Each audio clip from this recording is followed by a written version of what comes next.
ഗംഗാധരൻ, നിങ്ങൾ പറയുന്നത് എനിക്ക് മനസ്സിലാവുന്നുണ്ട്. പക്ഷേ അതിനെതിരായി നിങ്ങൾ ഉപയോഗിച്ച മാർഗമാണ് തെറ്റിപ്പോയത്.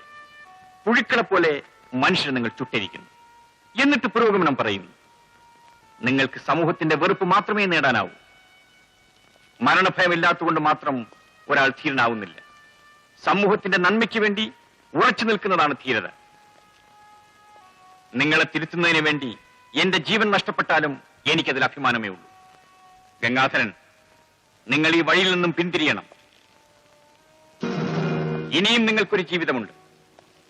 നിങ്ങളുടെ സഹോദരങ്ങളുടേതാണ് സമൂഹം. അവിടെ നിങ്ങൾക്ക് ഭയക്കാനും ഭയപ്പെടുത്താനും ആരുമില്ല. അതുകൊണ്ട് നിങ്ങൾ എന്റെ കൂടെ വരൂ. അന്തസ്സായി ജോലി ചെയ്ത് ജീവിക്കൂ. സെൻട്രൽ ജയിലിൽ പാറ പൊട്ടിക്കണമായിരിക്കും.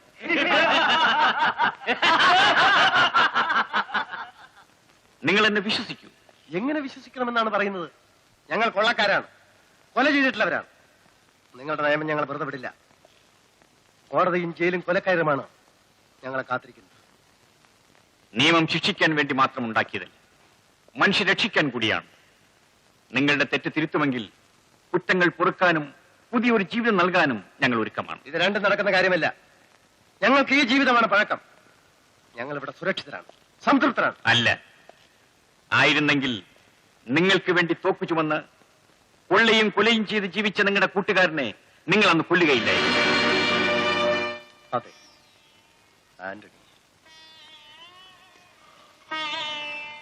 അവൻ ഒരു പെണ്ണിനെ നശിപ്പിക്കാൻ ശ്രമിച്ചതിന് ശിക്ഷയായിരുന്നു. അവൻ ചെയ്ത തെറ്റ് തന്നെയാണ്, ഞാൻ സമ്മതിക്കുന്നു. പക്ഷെ അവന്റെ ഭാര്യയും കുടുംബവും ഉണ്ടായിരുന്നെങ്കിൽ ആ തെറ്റവൻ ചെയ്യില്ലായിരുന്നു.